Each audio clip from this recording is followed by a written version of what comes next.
Kajian Kitab.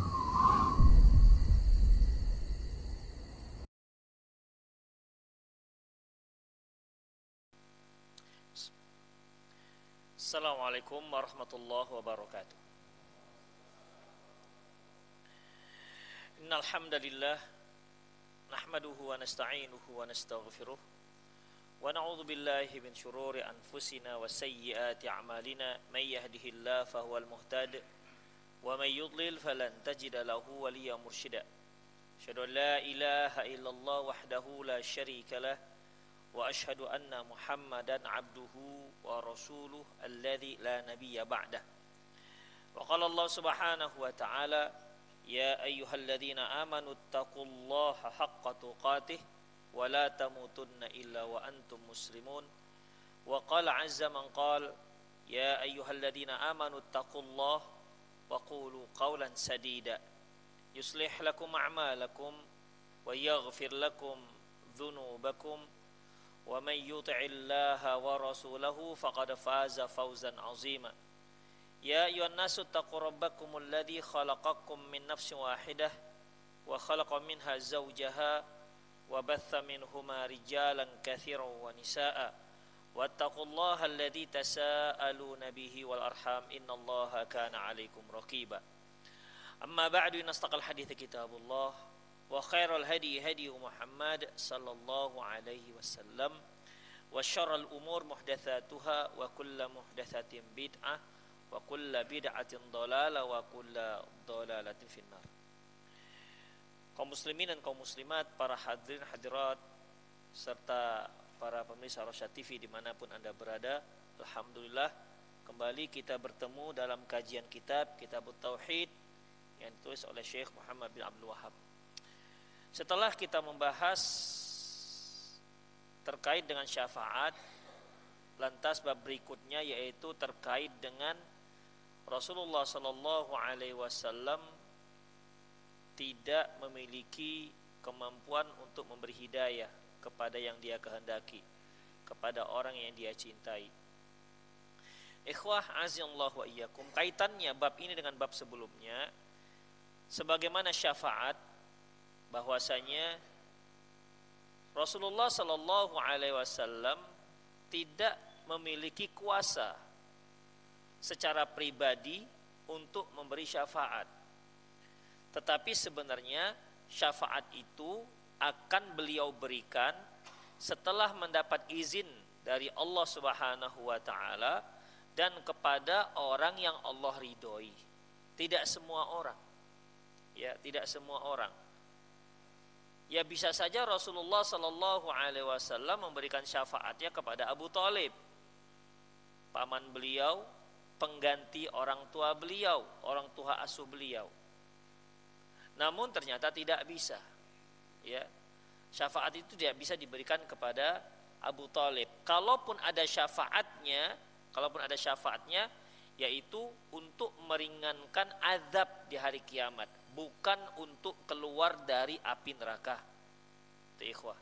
Seperti yang telah kita singgung di kajian lalu, ketika Rasulullah ditanya hal nafa'aka ammaka Abu Thalib, apakah ada manfaatnya, apakah engkau bisa memberikan manfaat kepada pamanmu Abu Thalib? Kata Rasulullah, iya.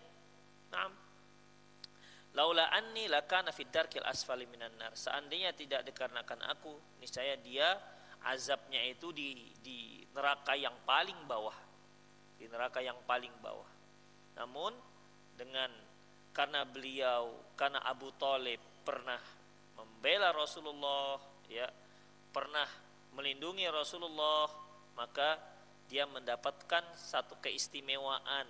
Istimewanya karena posisinya masih kafir, meninggal dalam keadaan kafir, maka hanya mendapat keringanan azab, namun tetap kekal dalam api neraka.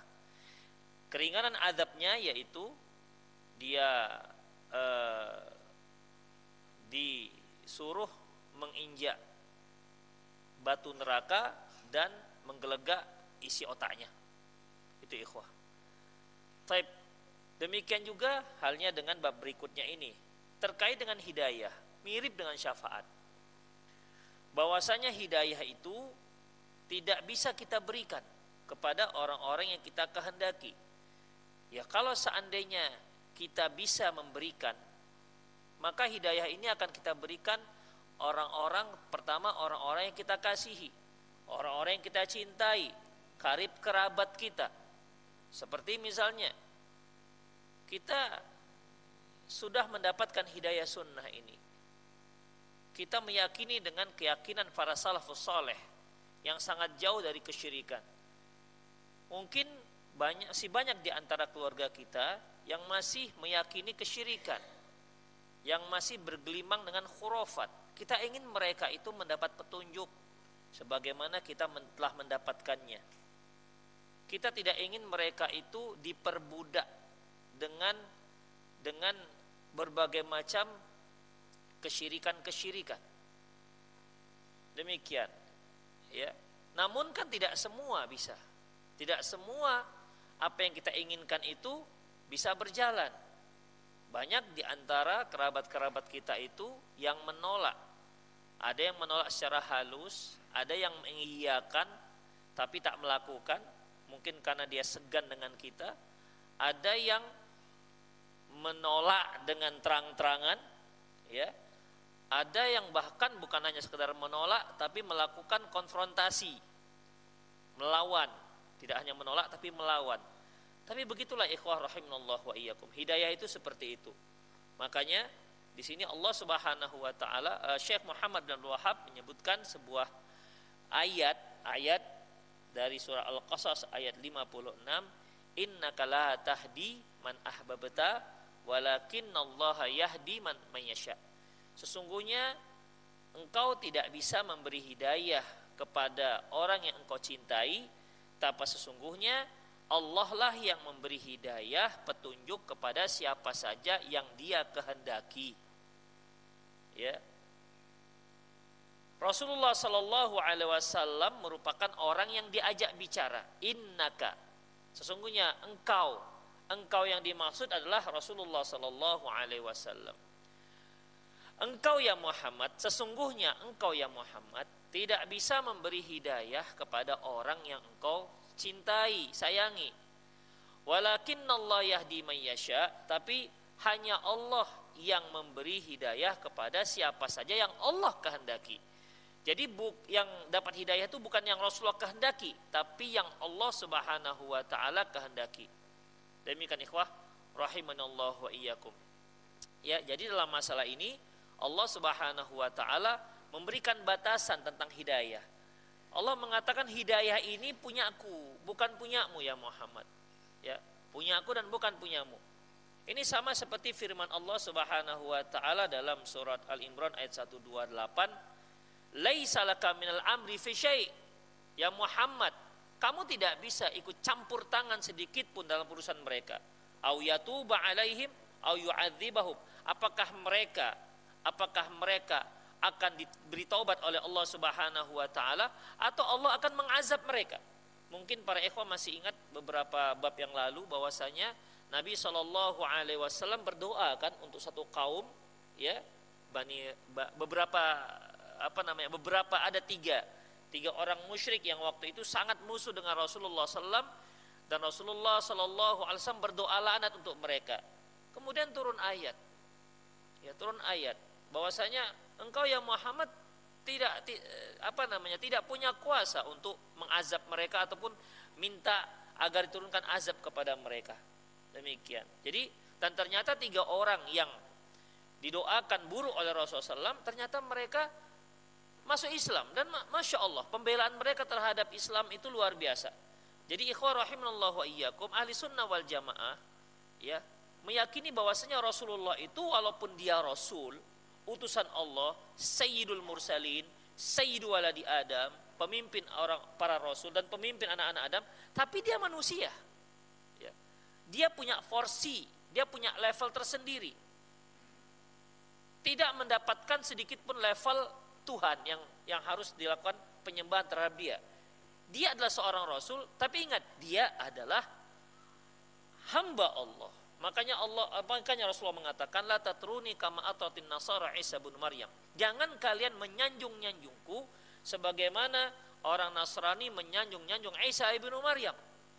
Demikian. Walakin qulu, tapi katakanlah abdullah wa rasuluh, aku adalah hamba Allah dan Rasulnya. Hamba Allah sama seperti manusia-manusia yang lain. Tapi ingat, bukan sembarang hamba Allah beliau. Beliau adalah utusan Allah. Demikian, ya. Level beliau dalam lingkaran, dalam ruang, dalam bingkai hamba Allah. Tapi dia levelnya level tertinggi dalam bingkai hamba Allah. Jadi kalau ada daftar hamba-hamba Allah, maka yang paling tinggi derajatnya adalah Rasulullah SAW. Tapi dia nggak naik melewati batas hamba Allah. Itu ikhwah. Jadi kita harus berikan Rasulullah SAW porsi yang seharusnya. Tidak direndahkan, ya, tidak direndahkan, dan juga tidak terlalu disanjung-sanjung melewati apa yang seharusnya. Itulah ikhwah rahimallahu wa iyyakum. Ya. Oleh karena itu Allah Subhanahu wa taala menegur, laisa laka minal amri fi syai'. Laisa laka minal amri syai'. Ya Muhammad, itu bukan urusanmu. Ayyatuba alaihim au yu'adzibahum. Allah memberi taubat mereka atau Allah menyiksa mereka. Itu urusan kami, kata Allah. Itu bukan urusanmu ya Muhammad. Itu dia. Jadi mirip dengan masalah ini. Ya. Kalau yang kita sebutkan tadi karena beliau benci, karena mereka telah memusuhi Islam. Kalau yang ini kisahnya dikarenakan beliau cinta. Beliau karena sangat sayang karena sayangnya beliau kepada paman beliau Abu Thalib. Begitupun turun ayat. Innaka la tahdi man ahbabta walakinnallaha yahdi man yasha. Sesungguhnya engkau tidak bisa memberi hidayah kepada orang yang engkau cintai. Kalau tadi kan beliau doanya apa? Laknat karena benci.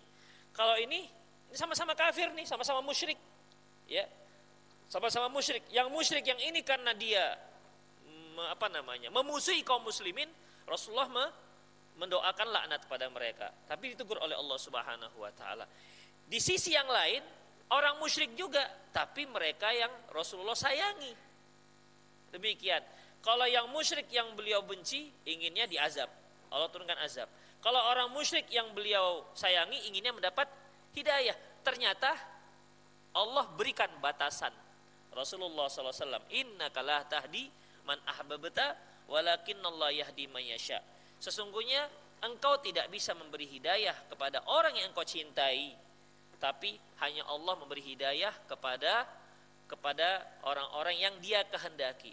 Makanya kita lihat, berapa banyak kita lihat dalam kisah-kisah para rasul, bahkan anak mereka, istri mereka sendiri tidak mendapatkan hidayah. Istri mereka dan anak mereka sendiri kafir dengan agama yang dibawa bapaknya, dan bapaknya seorang nabi, seperti Nabi Nuh misalnya, seperti Nabi Lut misalnya, ya, seperti Nabi Lut misalnya. Keluarganya keluarga yang tidak mau beriman kepada Allah dan Rasulnya. Padahal berasal dari tulang sulbi mereka sendiri. Demikian ikhwah. Dahulu sudah kita bahas bahwasanya ada manusia-manusia itu berasal dari orang tua yang musyrik, tetapi ternyata anaknya baik. Siapa? Nabi Ibrahim alaihissalam. Ya, Nabi Ibrahim alaihissalam, ayahnya Azar, pengrajin patung, dan patung hasil karya Azar ini, ayahnya Nabi Ibrahim, khusus patung yang disembah. Ya, khusus patung yang disembah. Berarti kan memang dia dipercaya untuk memahat patung yang khusus bisa disembah. Ya mungkin di sana ada ritual-ritualnya lah, ya kan? Sehingga setiap hasil karya Azar ayahnya Ibrahim ini adalah patung yang layak untuk disembah. Ya tentu kan kita nggak, pasti adalah di sana ada tukang-tukang patung-patung yang lain. Tapi khusus untuk ayah Ibrahim, memang dia level tingkat tinggi. Bayangkan dia bisa memahat patung yang dipercaya boleh disembah. Jadi kan bukan kaleng-kaleng ini. Bukan pemahat kaleng-kaleng. Bayangkan hasil karyanya dipercaya masyarakat layak untuk disembah. Demikian. Bukan sebagai pajangan, bukan sebagai perhiasan, enggak.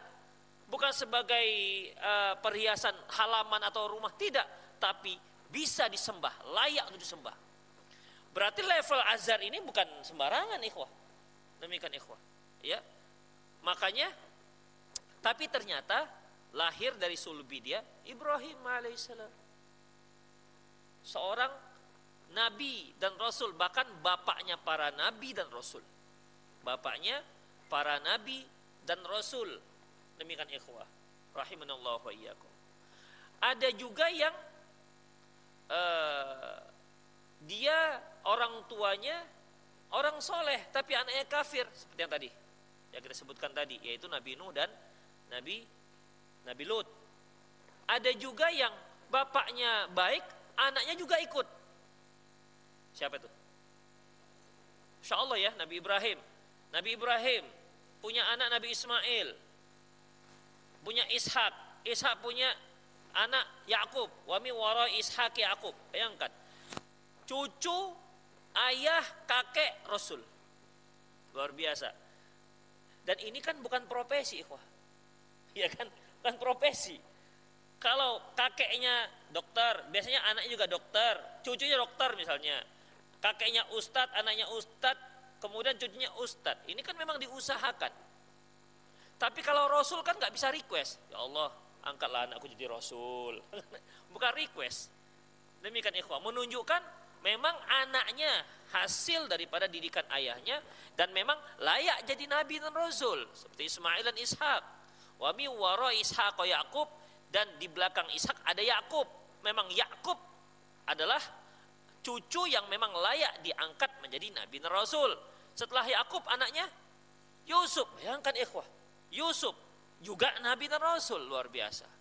Demikian, ikhwah, rahimanallahu wa iyyakum. Kita kembali kepada ayat. Innaka la tahdi man ahbabta, walakinnallaha yahdi man yasha.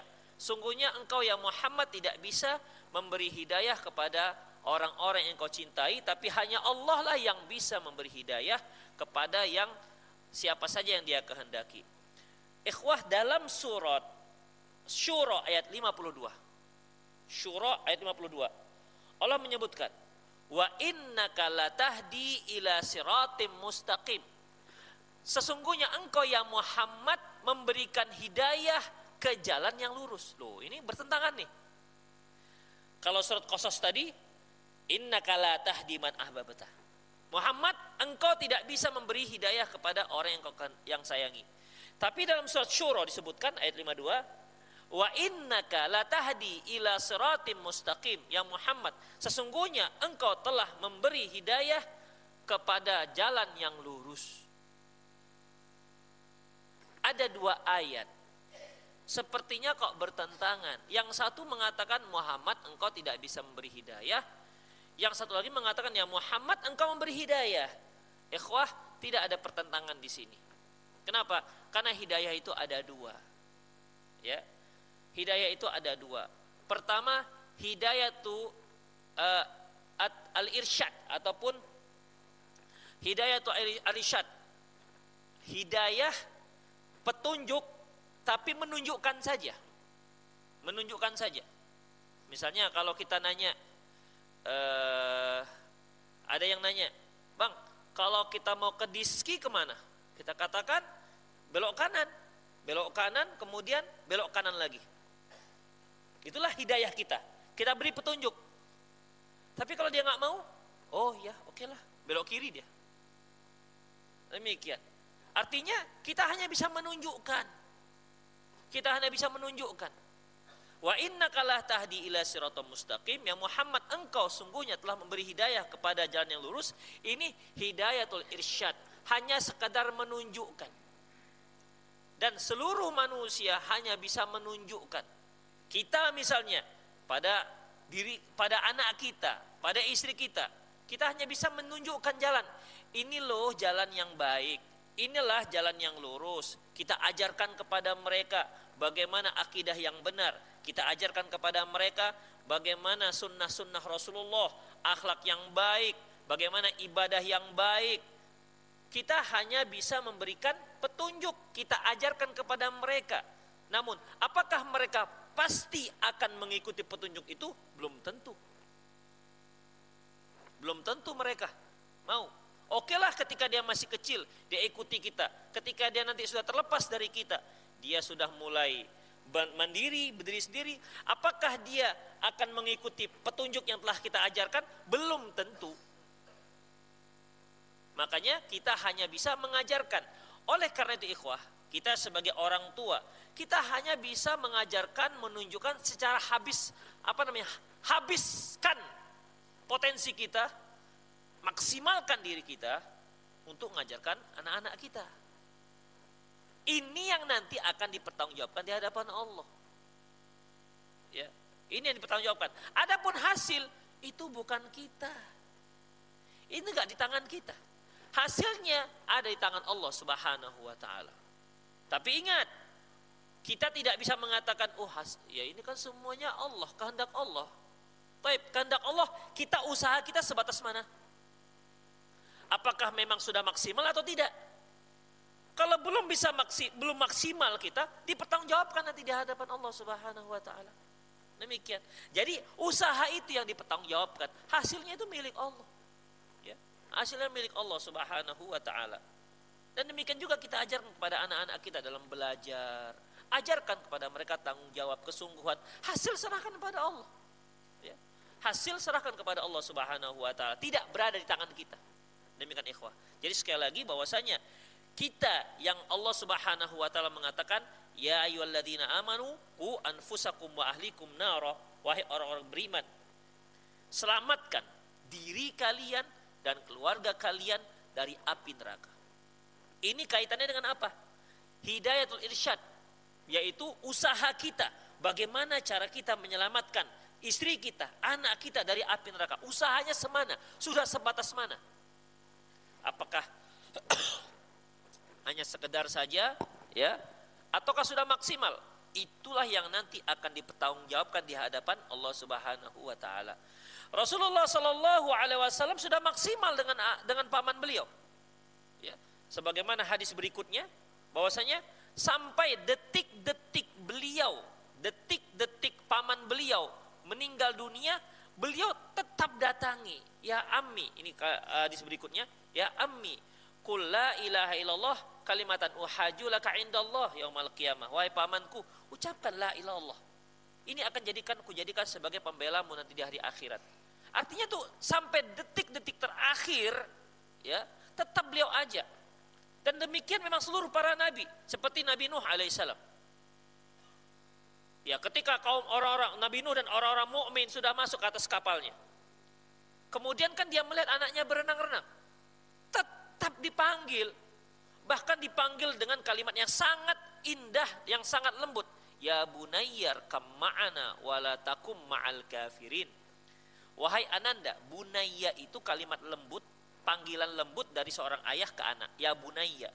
Ini anaknya dipanggil itu bukan masih kecil, bukan masih 5 tahun, bukan. Sudah dewasa. Buktinya dia itu sedang berenang-renang, sedang menyelamatkan dirinya dari amukan banjir.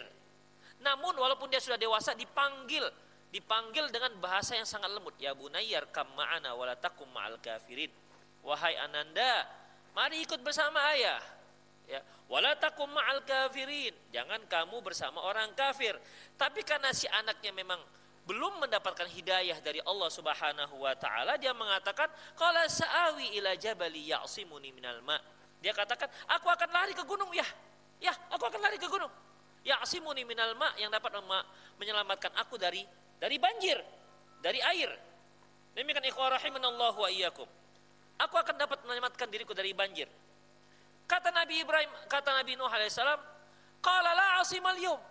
Enggak ada hari ini yang selamat illa marahim, kecuali yang dirahmati oleh Allah Subhanahu wa taala. Artinya hari ini semua akan tenggelam, termasuk gunung-gunung. Di logika anaknya tidak masuk. Mana mungkin gunung bisa ikut banjir jika tenggelam? Ya kalau terjadi peristiwa Nabi Nuh di kota Medan, misalnya ini, terjadi peristiwa Nabi Nuh. Apa masuk di akal kita si Nabung tenggelam?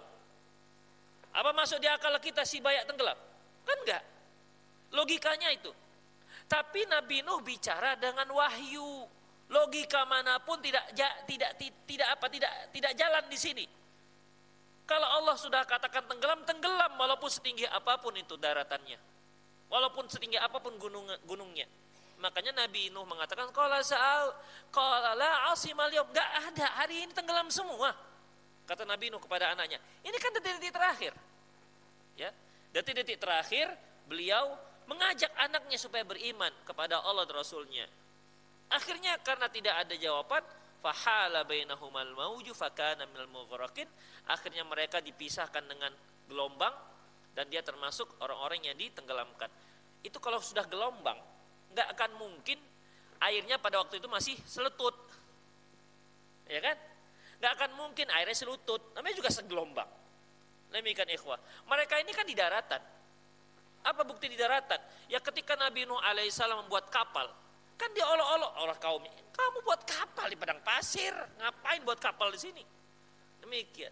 Kendaraan padang pasir, onta bukan kapal. Kalau di pinggir laut, oke lah, masuk akal. Berarti kan tempat terjadi banjir pada waktu itu terjadi gelombang. Berarti tempat yang tadinya padang pasir, yang tadinya di tempat yang daratan, datang gelombang. Berarti memang air pada waktu itu sangat tinggi. Demikian, karena disebutkan dengan gelombang. Fahala bainahumal mauju. Mereka dipisahkan oleh gelombang. Kalau seandainya masih airnya masih sepinggang, mana ada gelombang memisahkan? Kalau bahasa kita tsunami lah begitu, tsunami. Demikian ikhwah rahimanallah wa itulah dia. Artinya ternyata tidak bisa diberikan hidayah walaupun dia seorang nabi dan rasul, tapi usaha sudah ada. Usaha sampai detik-detik terakhir. Usaha sampai detik-detik terakhir. Makanya ikhwah rahimanallah wa iyyakum, usaha kita untuk memperbaiki keluarga, usaha kita untuk memperbaiki masyarakat, ya, itu hanya usaha. Itu disebut dengan apa? Dalalatul irsyad, hidayatul irsyad, yaitu hanya memberikan tujuan, memberikan menunjukkan, oh itu loh jalannya. Demikian. Mau kemana? Kamu mau kemana? Mau naik tol? Kesini loh jalannya. Kita hanya bisa menunjukkan. Tapi menarik dia ke jalan tol itu bukan hak kita. Itu adalah Allah Subhanahu wa taala. Nah, demikian ikhwah. Mau kemana? Mau ke Simpang Lowo katanya kan. Ya kita katakan nih belok kiri sono Simpang Lowo. Oh iya, tapi saya nggak mau. Saya mau dari kiri muter Simpang Lowo. Nggak usah, lebih dekat di sini. Enggak. Mau bilang apa? Awas dari sini. Enggak. Ya, suka-suka aku lah bang. Begitu ikhwah. Rahimanallah wa iyyakum. Ya itulah dia. Artinya itu namanya wa innaka latahdi ila siratim mustaqim. Engkau ya Muhammad hanya sungguhnya engkau ya Muhammad memberikan petunjuk ke jalan yang lurus. Ini hidayatul irsyad. Adapun firman Allah innaka latahdi man ahbabta walakinnallaha yahdi man yasha. Sesungguhnya engkau tidak bisa memberi hidayah kepada orang yang engkau kehendaki. Ini adalah hidayatut taufiq. Ya, hidayatut taufiq. Demikian. Kalau taufik hanya Allah Subhanahu wa taala yang memberi, bukan kita. Makanya sering kita semoga Allah beri kita taufik, semoga Allah beri kita hidayah. Hidayah ini maksudnya hidayah taufik. Kalau hidayah irsyad sudah tahu kita semua kan ikhwah. Ya kan? Kalau hidayah irsyad sudah tahu bahwasanya ini boleh, ini enggak boleh, udah lama ngaji. Demikian ikhwah, ya. Itu namanya apa yang kita dapati, apa yang ilmu masuk pada kita, itu namanya masih hidayatu al-irsyad. Ya, masih hidayah al-irsyad. Kalau kita pernah dengar bahwasanya enggak boleh pakai jimat, itu hidayatul irsyad. Tapi ternyata ketika dia sakit keras, sudah berobat ke sana kemari, nggak sembuh juga, kata orang, coba pakai jimat, coba pergi ke orang Pandi Sipulan, itu biasanya disemburkan saja dengan pakai bengleh, sembuh itu biasanya. Oh iya juga, cobalah dulu, mana tahu, ini kan usaha, kan begitu ikhwah, ini kan usaha, tuh kena syubhat dia. Silakan usaha, tapi bukan usaha dengan cara kesyirikan. Itulah ikhwah, rahimanallah wa iyyakum, ya. Baik, innaka la tahdi man ahbabta walakinnallaha yahdi man yasha. Sungguhnya engkau tidak bisa memberi hidayah kepada orang yang engkau kehendaki, tapi Allah lah yang memberi hidayah kepada siapa saja yang yang dia inginkan. Taib, ikhwah rahimallahu wa iyyakum. Sekarang kita lihat ayat itu. Innaka la tahdi man ahbabta. Sesungguhnya Muhammad, engkau tidak bisa memberikan hidayah kepada orang yang engkau cintai. Siapa yang orang engkau cintai ini? Siapa? Abu Thalib, paman beliau. Apa status paman beliau ini? Kafir, musyrik. Taib. Bukankah kita tidak dilarang untuk mencintai orang yang bukan muslim? Bukankah Rasulullah pernah mengatakan, man ahabba lillah wa abghadha lillah wa a'ta lillah wa mana'a lillah faqad istakmal iman. Barang siapa yang cinta karena Allah, benci karena Allah, memberi karena Allah, tidak memberi karena Allah, berarti sudah sempurna keimanannya. Rasulullah SAW tidak pernah marah terhadap orang yang kalau yang mereka singgung adalah kaitannya dengan pribadinya. Tapi beliau marah kalau ada perkara haram yang dilanggar mereka. Ada perkara haram yang dilanggar mereka. Ini bukan masalah haram. Kasus Abu Thalib, paman beliau, bukan melanggar yang haram, bahkan syirik. Beliau musyrik. Terus apakah layak seorang nabi mencintai orang yang mensekutukan Allah? Karena Allah katakan, innaka la tahdi man ahbabta. Ya Muhammad, engkau tidak bisa memberi hidayah kepada orang yang engkau cintai. Berarti kan Allah menyebutkan Muhammad itu mencintai pamannya. Itu gimana jadinya? Ikhwah rahimanallahu wa iyyakum, mencintai itu atau termasuk dalam monoloyalitas atau wala wal bara. Wala di sini kita mencintai, menjadikan sebagai pemimpin. Bara artinya kita berlepas diri. Mengenai wala wal bara ataupun kecintaan di sini ikhwah, ada 3 jenis sebagaimana yang disebutkan oleh Syekh Saleh Al-Syekh. Yang pertama, kalau dia mencintai orang kafir, mencintai orang musyrik karena kesyirikannya dan karena kekafirannya, maka orang itu kafir, murtad. Ya. Kalau dia mencintai orang yang non muslim, suka, cinta, ngefan misalnya, dikarenakan kekafirannya, maka orang muslim itu jatuh pada kekufuran. Bagaimana mungkin ketika agama lain mengatakan bahwasanya Allah itu tiga tapi satu tapi tiga, lantas mantap kali orang ini. Dia karena punya ide inilah saya sangat suka dengan dia. Ente keluar aja dari Islam kalau begitu. Masa dia cinta dengan orang karena kekafirannya? Tapi ikhwah rahimallahu wa iyyakum, bukan tidak sedikit orang yang statusnya masih muslim tapi mengeluh-elukan orang kafir karena kekafirannya. Demikian ikhwah, karena kekafirannya ini jelas nggak boleh. Ya, jelas nggak boleh. Seperti misalnya menganggap suatu negara ini adil karena apa? Karena mereka punya sistem pemerintahan, dan adapun kalau pemerintahan sistem yang pemerintahan Islam ataupun pakai hukum Islam, ini sudah nggak terpakai lagi nih. Coba nih orang-orang luar negeri sana, mereka menjadi negara yang makmur, gemah ripah loh, jinawe. Kenapa? Sistem mereka cocok yang mereka buat. Adapun Islam enggak. Ini kufur ikhwan. Kalau seperti ini keyakinan seorang muslim, kufur, murtad dari Islam. Kalau keyakinan seperti itu, tak dibolehkan seperti itu. Tapi kalau dia katakan di Indonesia, mungkin dikarenakan dia seorang pemimpin, gak sanggup dia laksanakan, tahu dia bahwa Islam itu lebih baik, tapi dia gak sanggup, itulah lagi ceritanya. Ya, inilah lagi ceritanya. Kenapa? Dia yakin tapi gak bisa melaksanakan. Antum ingat Heraklius? Heraklius ketika dia tahu bahwasanya sudah muncul raja yang berkhitan di Arab. Jadi Heraklius ini kan dia ahli nujum. Ahli nujum, dia lihat bintang. Ilmu bintang itu kan ada 2. Pertama, ilmu perbintangan ini artinya ilmu mempelajari orbit planet, posisi planet, itu nggak ada masalah. Tetapi ada ilmu nujum. Ilmu nujum itu bintang, dia mempelajari gerakan bintang itu, kemudian gerakan-gerakan itu ada pengaruhnya terhadap orang yang ada di dunia, di bumi. Ini yang nggak dibolehkan. Ini ilmu sihir. Ini geraknya di sini. Apa susunan bintang apa namanya? Narasi.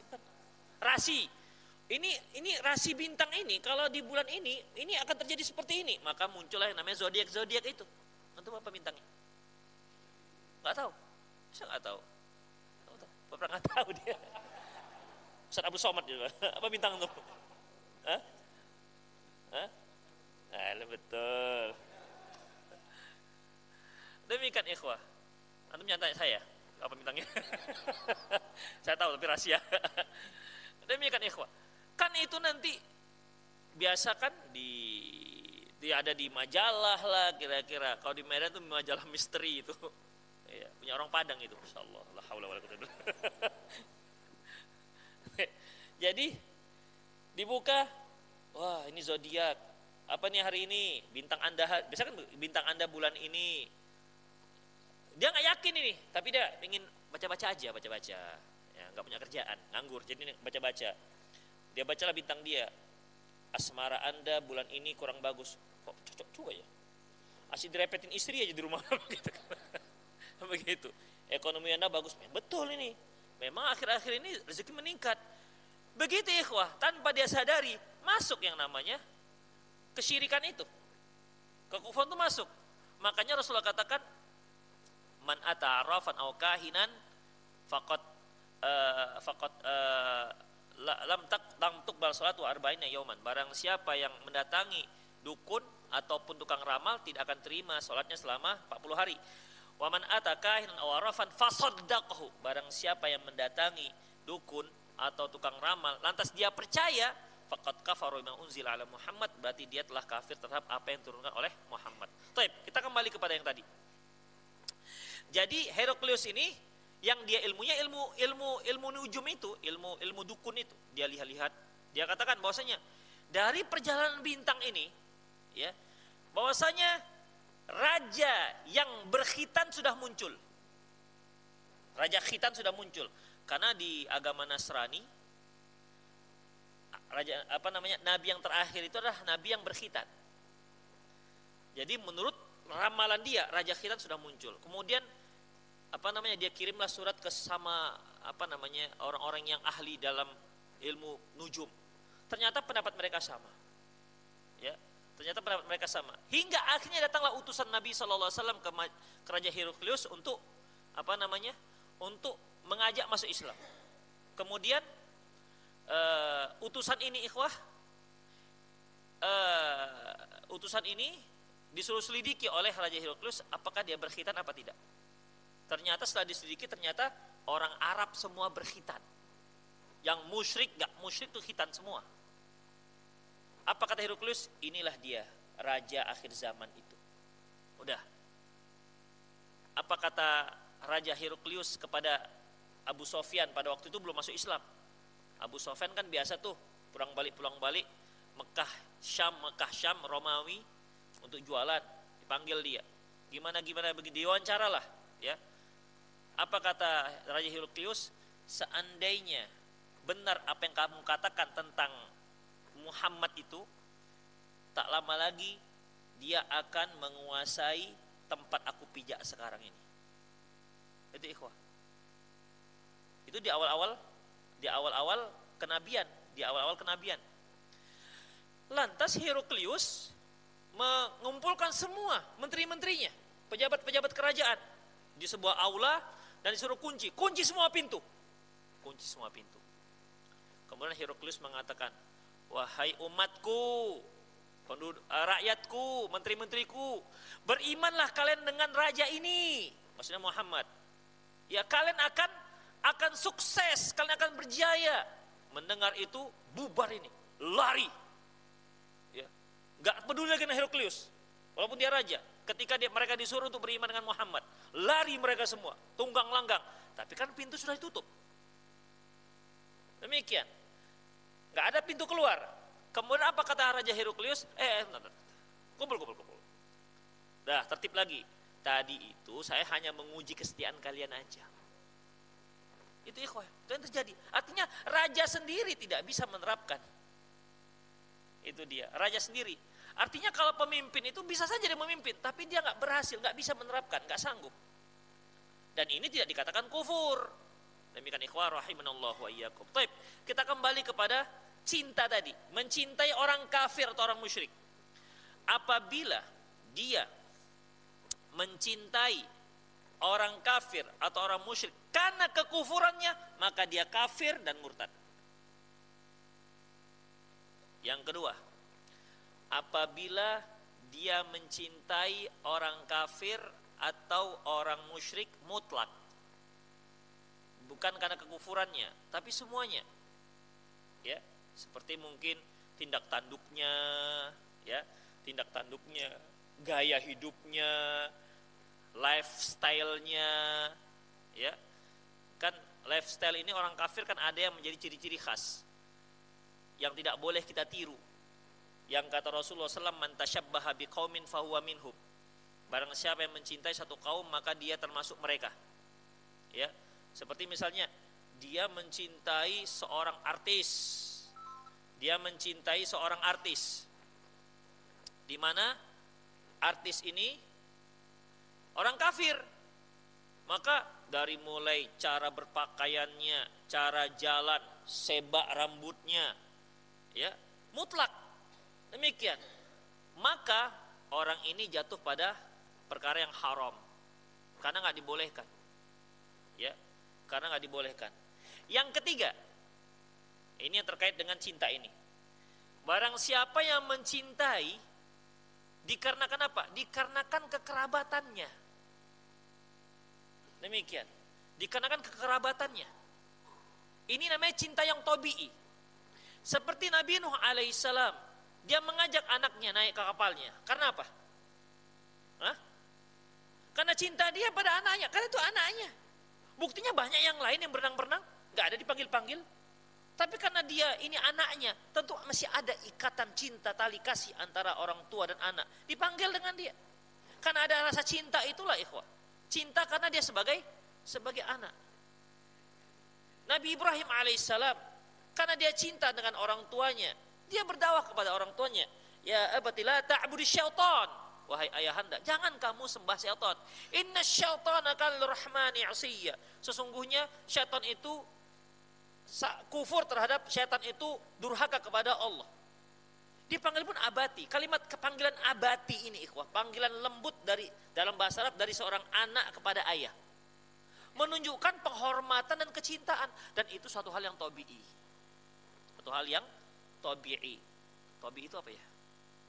Hah? Tabiat, sudah natural lah, itu naturalnya. Demikian ikhwah rahimani Allah wa iyyakum. Contoh lain.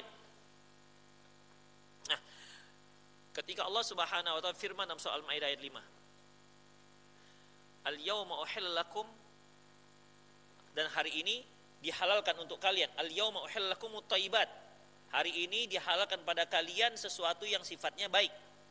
Wa ta'amul ladzina utul kitaba hillul lakum wa ta'amukum hillul lahum. Sembelihan kalian sembelihan mereka halal kalian makan, dan kalian sembelihan mereka halal kalian makan, sembelihan kalian halal mereka makan. Wal muhsanatu minal ladzina utul kitaba min wal muhsanatu minal mu'minati wal muhsanatu minal ladzina utul kitaba min qablikum. Demikian juga halal bagi kalian wanita-wanita suci dari kalangan wanita-wanita mukminat dan wanita-wanita suci dari kalangan ahlul kitab. Baik. Seorang laki-laki, bolehkah dia menikah dengan wanita Kristen atau Yahud? Boleh. Atas dasar apa dia menikahinya? Biasanya atas dasar apa dia menikahinya? Cinta, sayang. Apakah laki-laki mencintai wanita? Oh, coba yang ragu, 7 tangan yang ragu. Saya mau tanya dulu, mana nih? Cuma 3 orang yang mengatakan iya, yang lainnya apa? Antum mencintai apa rupanya? Kambing. Kan enggak. Pasti semua kita tuh mencintai, laki-laki mencintai yang Makhluk yang paling dicintai laki-laki siapa? Enggak berani tegas. Makhluk yang paling dicintai laki-laki adalah wanita, ikhwah. Rasulullah adalah makhluk yang paling mulia. Tapi apa kata beliau? Yang paling kucintai di dunia ini adalah wanita dan minyak wangi. Antum ada yang lain? Apa lebih hebat dibanding Rasulullah? Kalau saya Ustaz enggak wanita Ustaz. Jadi apa? Lembu. Ya pastilah wanita. Kalau antum masih normal, pasti antum menyintai wanita. Makanya dia menikahi wanita. Ada yang saking cintanya gak cukup satu. Memang dia ingin jadi matahari yang menyinari planet-planet. Demikian ikhwah. Ya jadi ya tergantung levelnya masing-masing. Demikian. Jadi seorang menikahi wanita itu karena cinta. Ya cinta itu bisa muncul karena wajah. Cinta tersebut muncul karena kan suka. Cintanya karena apa? Karena hartanya dia. Ini wanita kok anak tunggal. Ayah bundanya orang kaya mau meninggal lagi misalnya. Ini bentar lagi meninggal nih. Cocok nih misalnya begitu. Atau dikarenakan senasab. Ya. Dikarenakan suku atau keturunan dan lain-lainnya ikhwah. Rahimanallah wa iyyakum. Ya jadi itu dia. Artinya ketika ada pernikahan itu pasti dia dasari cinta. Taib, ya. Berarti cinta itu boleh kalau cinta kepada orang kafir itu boleh kalau masih cintanya tabi'i, masih natural. Demikian ikhwah, rahimani Allah wa iyyakum, ya. Jadi Allahu a'lam bishawab. Memang ada khilafiyah dengan para ulama tentang innaka la tahdi man ahbabta. Sungguhnya engkau tidak bisa memberi hidayah kepada orang yang kau cintai. Sebagian mengatakan sesungguhnya engkau tidak bisa memberi hidayah kepada orang yang engkau cinta, orang yang engkau sukai untuk mendapat hidayah. Itu artinya, ada yang mengartikan begitu. Sesungguhnya engkau tidak bisa memberikan hidayah kepada orang-orang yang engkau sukai dapat hidayah. Ini kan bukan cinta namanya. Tapi orang-orang yang kita suka agar dia dapat hidayah. Seperti Rasulullah SAW suka kalau beliau doakan, ya Allah, kuatkanlah Islam ini dengan dua orang. Satu Umar bin Khattab, satu lagi Abu Jahal. Ya, ternyata Allah Subhanahu wa taala memilih Umar bin Khattab untuk menguatkan Islam. Ini kan orang yang Rasulullah cintai untuk dapat hidayah, bukan cinta yang tadi itu. Demikian. Makna yang kedua, ya, seperti yang kita katakan tadi, makna tabi'i. Artinya cinta secara tabiat.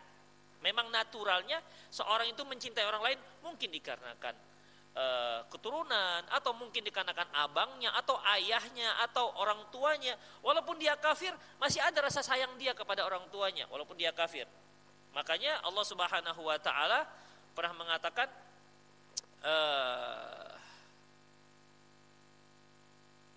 wa in jahadaka ala an tusyrika bima laysa laka bihi ilmun fala tuti'huma. Apabila mereka berusaha untuk mengajak kamu mensekutukan Allah, maka jangan ditaati. Wa sahibuhuma fid dunya ma'rufah, tapi tetaplah engkau bersikap baik kepada mereka dengan cara yang layak. Itu ikhwah. Jadi Allahu a'lam bishawab, yang paling kuat pendapatnya adalah arti ahbabta, engkau mencintai di sini, yaitu mencintai karena memang tabiat manusia mencintai orang-orang yang ada jasanya kepada dirinya. Demikian. Kadang-kadang ada orang kafir ikhwah, kita suka dengan dia. Kenapa? Dia baik dengan kita. Dia katakan, udah Pak, di sini Pak Haji di sini aja, tinggal di rumah saya nih, nggak ada yang ngurus. Udah Pak Haji tinggal di sini aja. Demikian.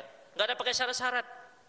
Kemudian setiap bulan dia kasih beras segoni. Nggak ada syarat apa-apa. Dia baik dengan kita. Suka nggak dia dengan kita dengan dia? Si kafir ini. Ya suka. Secara manusiawi. Ya, manusiawi. Kerabat kita, abang kita. Misalnya pelit, misalnya kita susah, dia nggak mau tahu misalnya, dan seterusnya. Pasti ada benci. Walaupun dia kerabat, tapi benci itu benci tabi'i. Nah, demikian ikhwah, ya. Tapi itu saja kajian kita, udah hampir 9:30. Ya, jadi untuk malam ini, innaka la tahdi man ahbabta walakinnallaha yahdi man yasha. Sungguhnya engkau tidak bisa memberi hidayah kepada orang yang engkau cintai, tapi sesungguhnya hanya Allah lah Subhanahu wa taala yang beri hidayah kepada orang-orang yang Dia kehendaki. Kesimpulannya bahwasanya dari ayat ini, pertama, hidayah itu ada dua. Hidayah apa tadi? Hidayah irsyad. Yang kedua hidayah taufik. Posisi kita hanya kita dan para rasul dan juga kita para orang-orang yang mengajak dalam kebaikan itu hidayah al-irsyad. Adapun taufik itu hanya milik Allah Subhanahu wa taala. Kemudian cinta yang dimaksud adalah cinta yang tabi'i, ya, tabi'i artinya memang sudah ada pada diri manusia. Allah ciptakan pada diri manusia selama tidak melanggar apa yang dilarang oleh Allah Subhanahu wa taala. Demikian ikhwah, aku qouli hadza wa astaghfirullah li wa lakum walisal muslimin innahu wal ghafurur rahim. Ikhwah yang mau bertanya silahkan, demikian juga para pemirsa yang ada di rumah. Yang ingin bertanya silahkan Anda kirimkan pertanyaan di nomor yang tercantum di pesawat televisi Anda, atau Anda juga boleh mengirimkan langsung di nomor 0813 600 600 61 0813 600 dan 661, dan kita hanya melayani melalui WhatsApp saja, tidak telepon langsung. Demikian, Allahu a'lam bishawab. Silakan ikhwah yang untuk mau bertanya. Ikhwah yang hadir ada langsung.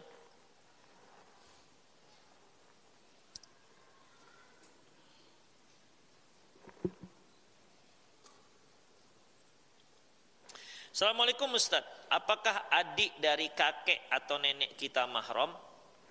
Apakah adik dari kakek atau nenek kita mahram? Ya, adik dari kakek kita atau adik dari nenek kita mahram.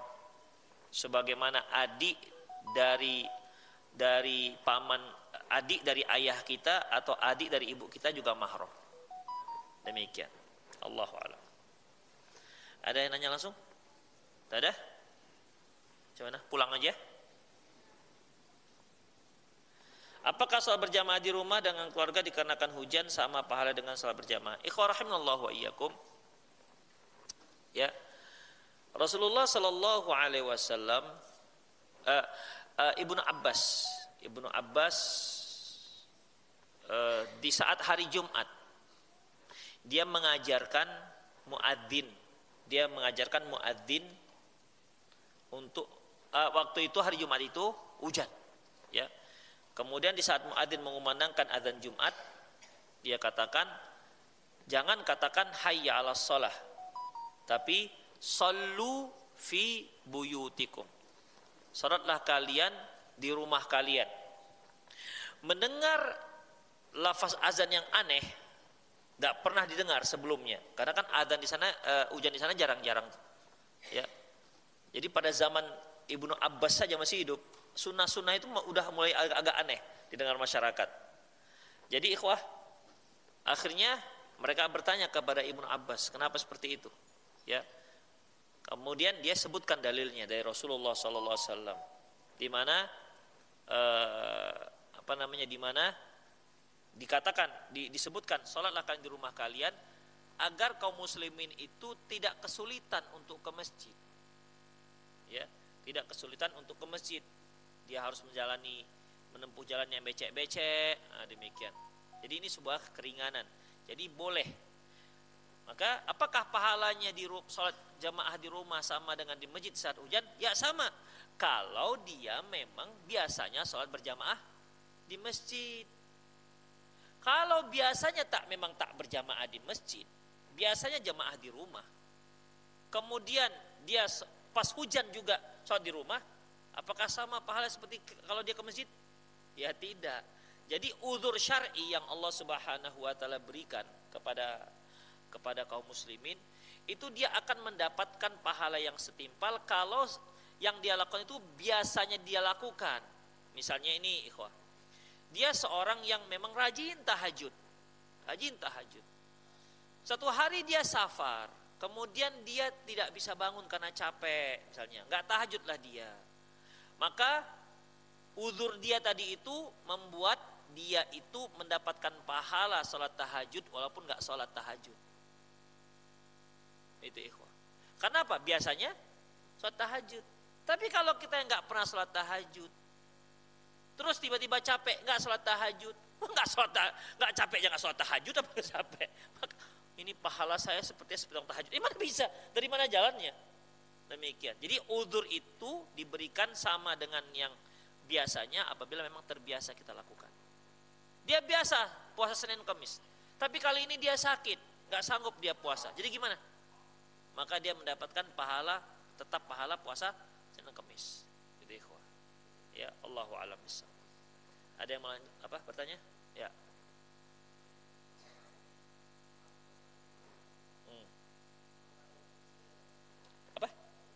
Apa itu intuisi? Nggak ngerti saya intuisi. Kami orang menciri masalahnya.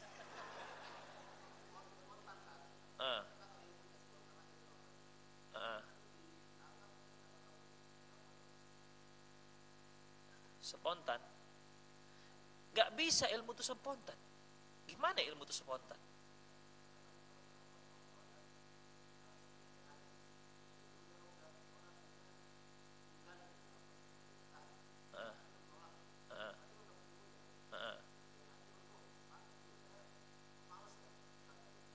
Iya.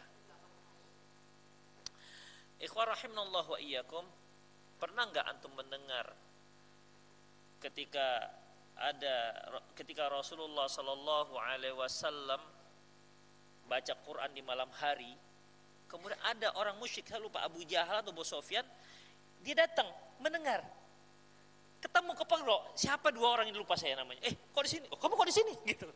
Jadi secara naluri orang itu tidak bisa menolak Islam. Kebenaran itu nggak bisa ditolak, karena fitrah manusia itu menerima. Ketika Nabi Musa alaihissalam berdakwah kepada Fir'aun, kan Allah sebutkan, wajahadu biha wastaiqanatha anfusuhum dzulman wa 'uluwa. Allah katakan, si Fir'aun ini lisannya mengingkari apa yang dibawa oleh Musa. Wastaiqanatha anfusuhum, padahal hati menerima. Betul dikatakan Isa. Ikhwah, kan si Fir'aun kan mengatakan wa ana rabbukumul a'la, aku adalah Tuhan. Kan dia tahu tentang dirinya, apa kelemahan dia. Ternyata ada mules juga. Tuhan kok mules ya? Mungkin begitu kan. Ternyata dia lapar. Dia kan tahu tentang dirinya. Demikian. Dia tahu bahwasanya yang Tuhan yang dikatakan Nabi Musa ini yang benar. Ya, kriteria yang layak disembah yang dikatakan Nabi Musa itu yang benar, bukan seperti saya. Tapi kan dia sudah kadung ngaku Tuhan. Apalagi yang datang memberikan dakwah tuh Nabi Musa. Kan dalam hatinya, ayo kamu pula, kamu kan ku dapat di comberan. Kamu kan anak hanyut. Ingat nggak anak hanyut? Kalau nggak aku ambil dimakan buaya, gitu kira-kira bahasanya. Demikian anak hanyut. Dia pula yang aku jadi rasul, gitu kira-kira ikhwan. Jadi zulma wa ulwa, karena kezaliman ulwa merasa lebih hebat, gak layak, dia merasa gak layak dia menerima apa yang dikatakan Nabi Musa ini. Bukan dikarenakan yang dikatakan Nabi Musa itu tidak benar. Wastaiqanatha anfusuhum, dia yakin yang dikatakan Nabi Musa itu benar, dia yakin. Tapi permasalahannya karena kezalimannya dan karena sombongnya dia gak terima. Demikian ikhwah. Dan yang sombong-sombong ini kan yang akhirnya gara-gara sombong ini akhirnya masuk ke dalam neraka, seperti iblis kan karena sombong. Demikian ikhwah, rahimanallah wa iyyakum. Itulah dia. Jadi secara naluri sebenarnya hati-hati kecil manusia itu bisa menerima yang benar itu. Coba seperti kita bahas masalah jimat, kita bahas masalah tauhid, kan mudah diterima. Ya, dibandingkan orang yang gosok-gosok badannya ke tempat yang dianggap keramat, kemudian apa bedanya Islam dengan orang-orang dinamisme animisme itu? Demikian. Jadi naluri kita sebenarnya, fitrah kita itu mudah menerima tauhid. Itulah dia tadi itu. Ya, fitrah itu murah menerima tauhid. Tapi terkadang masalahnya karena pengaruh sekitar, penerimaan itu akhirnya kadang-kadang lemah. Ditambah lagi dengan syubhat-syubhat. Nah, demikian ikhwah. Ya, ditambah lagi dengan syubhat-syubhat. Kalau kita mengatakan masanya Maulid itu tidak usahlah dilakukan, peringatan Maulid Nabi tidak usah dilakukan. Secara ilmiah sudah mudah menerimanya. Kapan dimulainya? Sejarahnya juga kita sudah tahu. Tapi kenapa? Sudah terbiasa. Ditambah lagi dengan para dai-dai yang memang mendukung, akhirnya rasa menerima itu akhirnya semakin lemah. Tapi sebenarnya naluri menerima itu mudah. Demikian ikhwah. Kalau kita lihat perkembangan dakwah salaf di Indonesia, kan baru-baru kemarin saja, tahun 90-an aja, 93, 94, demikian. Dan sebelum-sebelumnya orang-orang pergerakan semua ini dai-dainya ini. Demikian ikhwah. Tapi diterima, coba dibandingkan dengan dakwah-dakwah yang lain. Sudah puluhan tahun, ratusan tahun. Karena apa ikhwah? Dakwah salaf ini dakwah yang sangat mudah diterima. Ini dalil ini, dalil ini, selesai kan? Tidak tuh, oh ini putar. Dalilnya apa? Iya, tapi repot sekali memahami Islam itu jadinya. Demikian. Dakwah salaf ini nggak boleh. Kenapa? Ini dalilnya. Ini boleh, ini dalilnya, begitu. Ini kenapa dikatakan syirik? Ini dalilnya. Dari sini pendalilannya, dari ayat ini. Begitu. Jadi mudah diterima. Demikian ikhwah, mudah diterima. Apalagi orang-orang yang intelektual, mudah menerimanya. Demikian ikhwah, azza-Allah. Jadi itu apa namanya? Itu nalurinya. Naluri fitrah manusia. Naluri fitrah manusia. Seperti orang-orang yang mengingkari Allah itu di atas arasy. Dia katakan Allah nggak ada di atas arasy. Allah itu nggak di atas. Allah itu di mana-mana. Jauh tak bersentuh, jauh tak berjarak, dekat tak bersentuh. Tuh, antum juga perhatikan itu. Jauh tak berjarak, dekat tak bersentuh. Terus gimana jadinya itu? Demikian. Atau yang mengatakan aku adalah Allah, Allah adalah aku. Tidaklah apa yang kulihat kecuali Allah. Tidaklah kambing-kambing dan babi-babi itu adalah Allah. Ini kan kufur ikhwah. Demikian ikhwah. Mereka dengan telak mengatakan gak ada yang namanya Allah itu bukan di atas arasy. Allah itu ada di mana-mana. Bahkan ada yang mengatakan kafir. Yang mengatakan Allah di atas arasy itu kafir. Demikian. Tapi ketika dia mencerita kita harus berdoa kepada Allah Subhanahu wa taala, enggak sadar dia gini-gini nih. Iya. Kita serahkan aja dengan di atas. Loh, kenapa enggak kita serahkan dengan yang di mana-mana?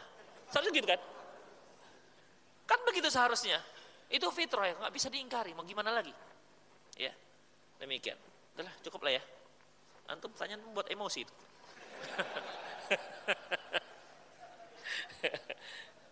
Baik, demikian ikhwah rahimanallah wa iyyakum. Semoga bermanfaat. Aqulu qouli hadza wa astaghfirullah li wa lakum wa lisal muslimin innahu wal ghafurur rahim.